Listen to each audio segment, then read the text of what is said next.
आशीष आप बने रहिए, अभिषेक बने रहिए। संदीप, इससे पहले कि आपकी ओर रुख करूं, आपने आशीष ने रहमान शेख की बात की। अब ये रेस्क्यू ऑपरेशन में बचाए गए जहाज P305 के चीफ इंजीनियर हैं रहमान शेख, जिनकी बात आशीष कर रहे थे, और उन्होंने पूरी तरह से कैप्टन को, बार्ज के कैप्टन को इसका जिम्मेदार ठहराया है। चीफ इंजीनियर रहमान शेख के मुताबिक कैप्टन ने ताउते तूफान को लेकर मिल रही चेतावनी को नजरअंदाज किया, उसकी अनदेखी की।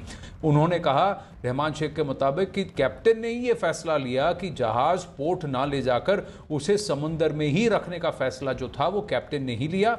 चीफ इंजीनियर ने हादसे के लिए पूरी तरह से कैप्टन को ही जिम्मेदार ठहराया है। सुनते हैं इसे। तो ये कैप्टन का वजह से ही पूरा सारे कुछ हो गया, सब गड़बड़ हुआ। हाँ, कैप्टन और क्लाइम रेफ का वजह से वेसल हादसा हुआ। तो अगर इतने लोग जो मारे, इसका जिम्मेदार कौन है? अभी कैप्टन और क्लाइन है।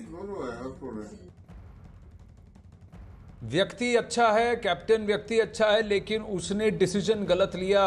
बार्ज को पोर्ट ना ले जाकर कहा कि समंदर में ही इसे रखते हैं, और जिसकी वजह से ये P305 डूब गया। और अभी भी कम से कम 38 लोग अभी भी उनकी तलाश जारी है बीच समंदर। अब इसी बीच नौसेना ने आरोप लगाया है कि उनकी तरफ से लगातार चेतावनी दिए जाने के बावजूद ताउते तूफान के समय जहाज समंदर में रहे और खतरे को दावत देते रहे। अब नौसेना के मुताबिक निजी कंपनियों ने समंदर में अपने कर्मचारियों को समय पर सुरक्षित नहीं भेजा, और इसीलिए लापरवाही की वजह से 700 कर्मचारी तूफान में फंस गए और इनकी जान पर बनाई। संदीप बोल हमारे साथ लाइव जुड़ रहे हैं। संदीप, ये सबसे बड़ी बात, सबसे बड़ा सवाल ये पूछा जा रहा है कि वार्निंग्स को इग्नोर क्यों किया गया? और एक जहाज वार्निंग इग्नोर करे बात है, लेकिन 6-7 जहाज ऐसे हैं जिन्होंने, और वो सभी ONGC से जुड़े हुए 700 लोगों की जान खतरे में डालने का फैसला किसी एक व्यक्ति ने लिया कि अलग अलग लोगों ने ऐसे ही फैसले ले लिए?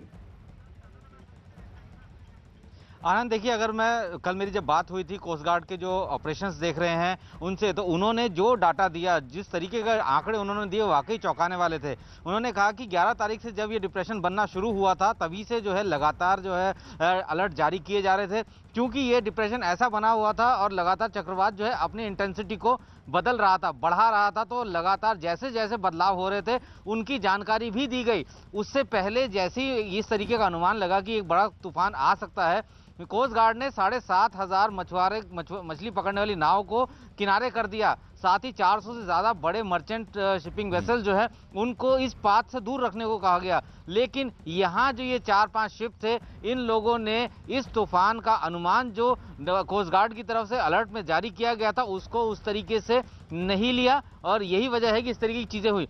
हर जगह, चाहे फिशरीज डिपार्टमेंट हो, चाहे वो ऑयल एंड गैस डिपार्टमेंट हो, जितने भी ऐसे संबंधित जो संस्थान है, सबको लगातार दिया जा रहा था वार्निंग, अलर्ट जारी किए जा रहे थे। और सबका एक एक कमांड एंड कंट्रोल सेंटर भी होता है जो कि आगे अपने जो शिप्स हैं या बाकी जो रिग्स हैं वहाँ पे मैसेज डिप्लॉय करते हैं, भेजते हैं। अब ऐसे में गलती कहाँ हुई? क्या अगर यहाँ ONGC के कंट्रोल रूम से ये मैसेज आगे गया और उसको जो है उन्होंने रिवर्ट बैक नहीं किया और उस टाइम पे नहीं निकले, तो जाहिर सी बात है कि ये नेग्लिजेंस है। क्योंकि किसी भी तूफान का अनुमान लगाना वो सबसे मुश्किल काम होता है। जिस तरीके से अनुमान लगाया कि 40 से 50 किलोमीटर प्रति घंटे की रफ्तार से जो है हवा चलेंगी, 2 घंटे का जो है वो गैप होगा, तो उसी में उसके बाद तूफान निकल जाएगा। लेकिन ऐसा नहीं हुआ। तूफान जो है सीवियर साइक्लोन में बदल गया। चूंकि अब एक कमेटी बना दी गई है, 3 सदस्यीय कमेटी है, जिसमें कि DG हाइड्रोकार्बन है, DG शिपिंग है, और एक जॉइंट सेक्रेटरी लेवल के डिफेंस मिनिस्ट्री की एक अधिकारी हैं, जो कि अब 1 महीने में पूरा जांच रिपोर्ट सौंपेंगी। उनका सिर्फ और सिर्फ यही फोकस रहेगा कि जो सीक्वेंस ऑफ इवेंट हुए हैं, कैसे हुआ, कब पहला जो है वार्निंग जारी किया गया, उसका क्या रिजल्ट आया, उसके बाद सेकंड जारी किया तब क्या आया, उसके बाद लगातार जब साइक्लोन बड़ा होता गया तब किस तरीके से कार्रवाई की गई। लेकिन इसमें इंपॉर्टेंट बात यह है संदीप, इसमें इंपॉर्टेंट बात यह है कि एक जहाज ने यह फैसला नहीं लिया, सभी 4-5 जहाज एक साथ थे, और पूरे बॉम्बे हाई में ये बात हुई है। वो जो गैल कंस्ट्रक्टर है वो भी ONGC का था, जो कि दमन कोस्ट के पास वर्दाई बीच में, वहां से क्रू को बचा के निकाल लिया गया। तो क्या एक व्यक्ति के फैसले की वजह से बाकी सब ने भी यही फैसला लिया?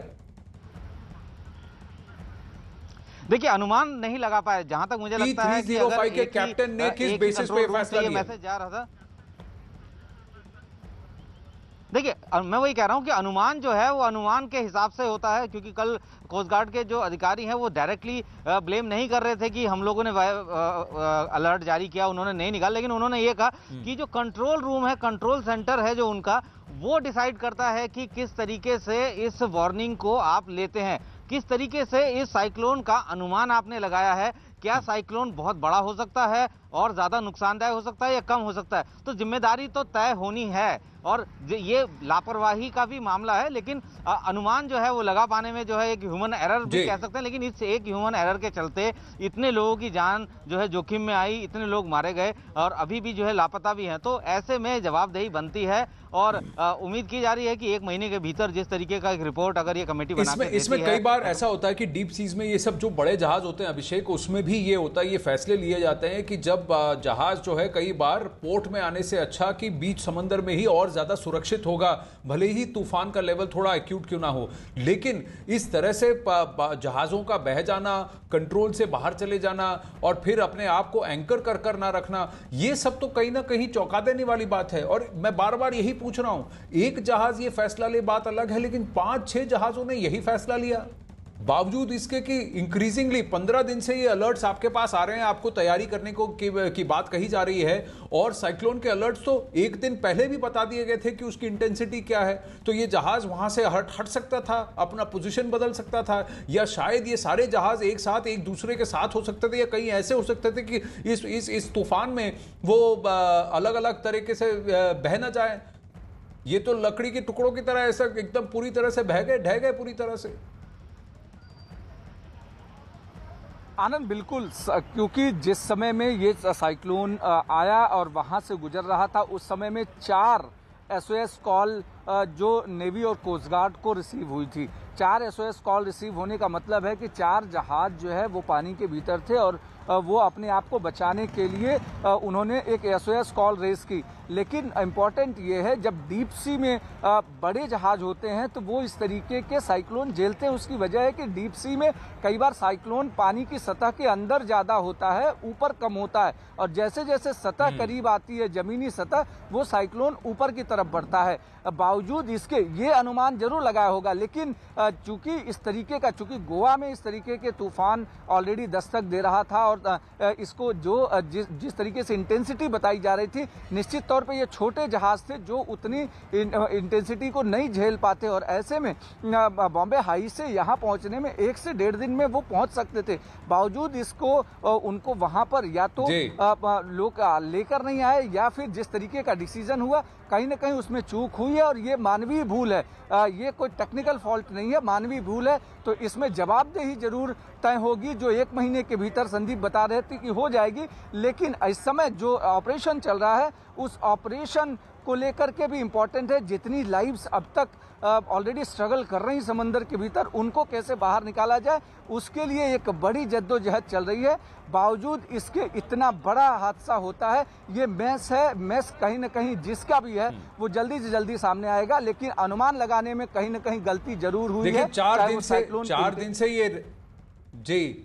4 दिन से ये रेस्क्यू ऑपरेशन चल रहा है, अभी भी 38 लोग लापता हैं। उम्मीद यही है कि बस